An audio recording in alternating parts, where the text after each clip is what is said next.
Okay, so way back in 1985, all the way until 1995, a man named Bill Watterson drew the best comic strip ever in the history of comic strips. Calvin and Hobbes, of course. Now, in this comic strip, you had Calvin, the rather mischievous 6-year-old, and his friend, the stuffed-ish tiger Hobbes. And they get into all sorts of usually misadventures and occasionally piercing social commentary, and even more occasionally some actually very good and very deep comic strips. But he does things like making snow demons instead of snowmen. He frustrates his parents and his babysitter to no end, and he invents gadgets out of cardboard boxes and other such fun. I actually used to enjoy a cardboard box greatly when I was a kid because I decided I would do the same things that Calvin did, and it was a great time for everybody, except that poor cardboard box, and the times that I thought it would be a good idea to take the toilet paper and put it in the toilet while it's still attached to the roll and just flush. I think my grandma loved me for that one. Now, one of the recurring themes in Calvin and Hobbes is Calvin's rather unsuccessful attempts at doing his homework. Now, sometimes they're unsuccessful because Calvin and math don't really get along very well. He likes to think that 7 plus 9 is 79, and other such little math mistakes. But when he's not failing miserably at doing his homework, he is doing everything he can to avoid doing his homework. Now, some of the things that are interesting is if he had put the effort into not doing if he put the effort into doing his homework that he put into not doing his homework, he would have had his homework done and had plenty of time to have fun. But he went to great lengths to avoid his homework. In one strip, he claimed to his teacher that his book ate his homework assignment. In another, he claims to be a math atheist, and doing math would infringe on his religious beliefs. Another time, he dressed up like a superhero and went back in time to turn the earth back a rotation so that he wouldn't have to do his homework. A third time, he took his trusty cardboard box and went into the future 2 hours, only to discover that his future self never did the homework, and then they got together and went back in time to 7 o'clock, so back in time an hour, to beat up the time between 6 o'clock and 8 o'clock in order that the homework is done. Needless to say, the homework never got done. Now, why am I talking about Calvin and Hobbes, and why am I talking about all the silly ways he tried to get out of his homework? Well, in the parable for today, the people that were invited to the wedding banquet gave some pretty lame excuses for not going to a wedding when they weren't trying to beat up the folk who were trying to invite them. This is a continuation of last week's gospel when Jesus is talking to the Pharisees and the teachers of the law who had just, by the way, decided that they were going to try to arrest him, but only not right now because they were afraid of the crowds. And he tells them this parable, which is frighteningly similar to the parable right before it of the tenants who beat up and mistreated the servants when they were trying to get the rent. So this king was having a wedding banquet. He sent out a whole lot of invitations, as one does when one's throwing a wedding. And when it was time for the wedding, everyone he sent out invitations to said, no, I'll pass. So we sent out some servants. And the servants went out and said, hey, guess what? It's time for the wedding. Are you going to come? And in Luke's version of this parable, we get a better idea of some of the excuses, and I just want to show you how silly they are. One guy just bought a field, but needed to go look at it, as if he had never looked at his field before he bought it. Another one just got some new oxen and thought he needed to take them for a test drive. Now, oxen are working animals, but if you're going to buy, say, a new tractor, you're going to want to drive it around a little bit first to make sure it works, right? Another one said, oh, I just got married, so I can't go. All right. Now, Matthew adds another detail to the excuses that Luke gives, namely that the ones who didn't give excuses just beat up the servants. Now, I don't know about you, but why would you beat up someone who's trying to invite you to free food? I'm just having a really hard time with this one. I've gotten roped into a lot of things because of free food. I went on a mission trip once because there was free pizza. Free food will get me a whole lot of places. Why would I ever want to hurt someone offering me free food? But these folk did, and the king was none too happy. And the king did what none too happy kings do. He went into their town and burned it to the ground.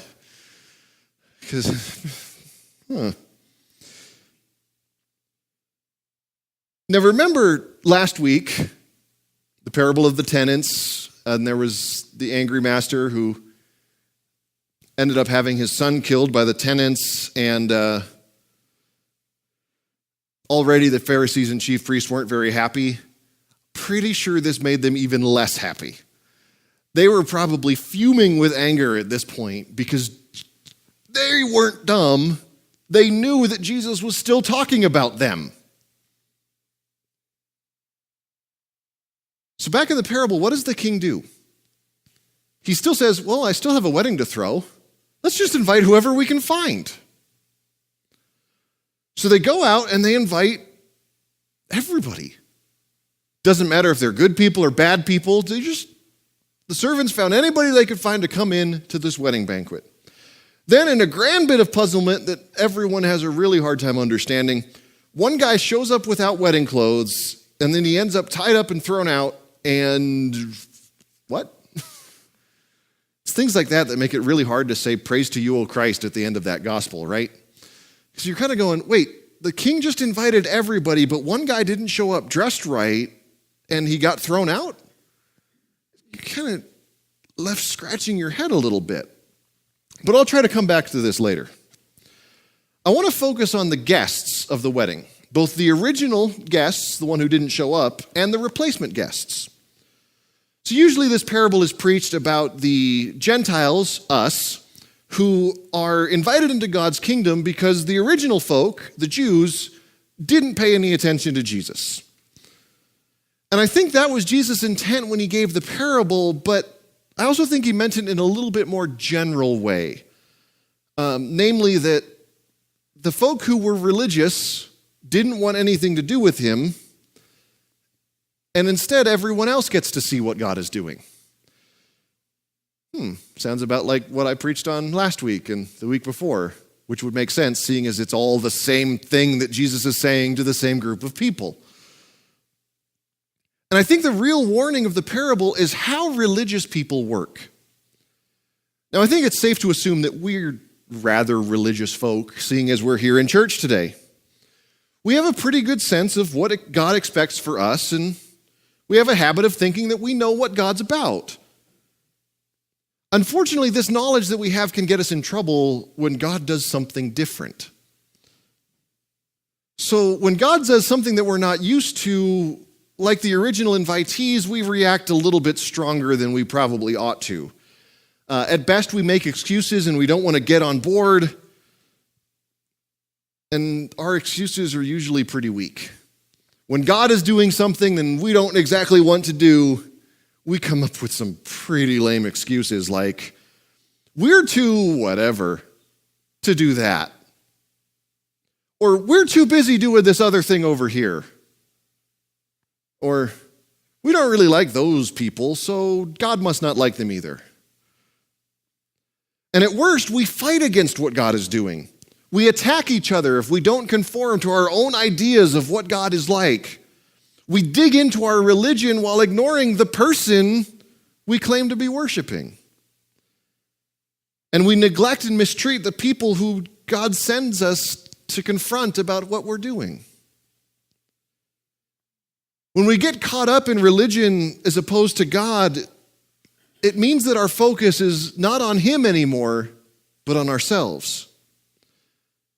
Things become more about what we want to do than what God wants to do. And the worst part is we make it seem like God's on our side. The words we use make it look like God's on our side. And that's really the biggest problem. Because we shouldn't be worried about if God's on our side. We need to be worried about being on God's side. And I think that's what Jesus means when this one guy shows up without the wedding clothes. He showed up thinking, oh, invitation to a new thing? I like free food. And he would have shown up just however, because he thought, ooh, I'm getting something fancy out of this. He didn't think, I just got invited to the king's wedding, I better step up a touch. Because let's be honest, if say the governor invites you to something, are you going to show up in jeans and a t-shirt? If the governor invites you to a fancy dinner? Probably not, right? You're going to dress up a little bit. You're going to do things to fit the environment that you're in. But I think this guy at the wedding, he was just looking out for himself. The wedding clothes that are right for God's wedding is Jesus. The wedding clothes that God expects for us is to put on Christ. Not to put on good works, not to put on our religion, not to put on our confirmation certificate, but to put on Jesus. Because He is the one who is the key to everything. He is the one that makes us look good in God's eyes. Because it's through His death and resurrection that we are forgiven of all of our sin, and we don't have to worry when we stand before God. When we're called to God's big feast, we don't have to worry anymore about what we're wearing. Because Jesus washed us all clean.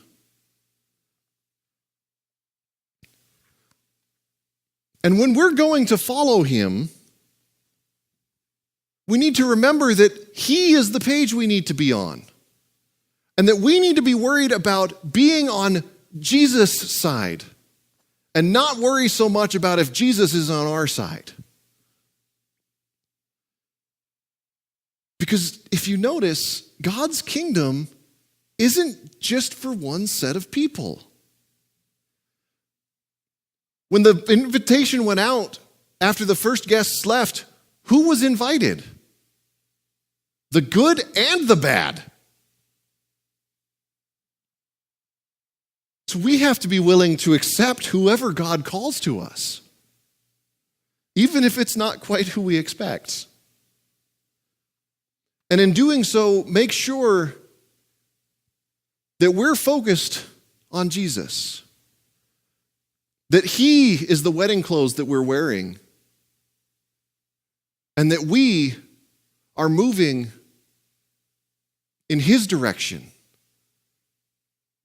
and that we are on His side and not trying to make Him be on our own.